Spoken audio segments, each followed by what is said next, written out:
Okay, now you guys are dangerous. You know variable costs, you know fixed costs. So let me introduce one more item.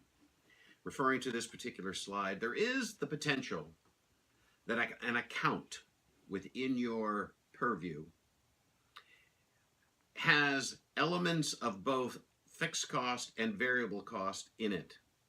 This is then referred to as a mixed cost. I've never actually referred to it ever as a semi-variable cost. My personal experience is we just call it a mixed cost. And what that means is some component of the cost is fixed and some component of the cost is variable, as illustrated by this slide.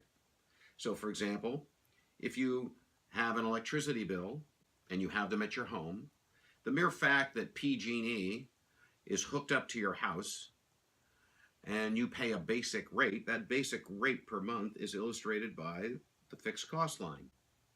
But depending upon how much power you use, whether or not you have that big HD 80-inch TV on a lot, or whether or not you've got your lights in front of the house on, or it's Christmas time and you've got every light in the neighborhood, kind of like Christmas Vacation, if you remember that movie, that cost is going to go up or down depending upon your usage. The question is, which accounts have a mixed cost element in them? How do you determine that?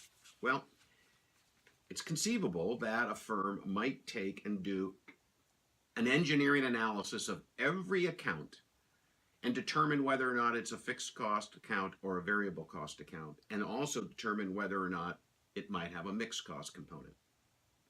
And actually, we did do this in my career. My background was always been in operations in Silicon Valley. And we would look at our accounts and determine whether or not they were a variable account or a fixed account, because we needed to do that for planning and decision making. And if we spotted one that kind of had both, in theory, and what your books define, is methodologies with which to determine how much of that account's cost is variable and fixed. Now, I don't want to downplay the importance of perhaps doing this activity of understanding how much of it is fixed and how much of it's variable, but I'll tell you how we used to do it. One way, and I'm going to be a bit comical about it, but it's not too far from the truth. Kind of wet my finger, I'd stick it out the window, and if the wind was blowing in this direction, we'd call the account fixed.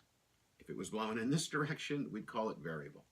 Now, obviously, I didn't do that. But what we did do is we would kind of sit back and say, you know, we think the majority of this cost is variable, or the majority of this cost is fixed. And yes, some component of it, 20%, 30% might be fixed, and some of it, 20 or 30% might be variable. Well, if it was not that material to our decision making, or that material to our planning, we ignored trying to separate it. We simply said, we're going to consider it variable, or we're going to consider it fixed.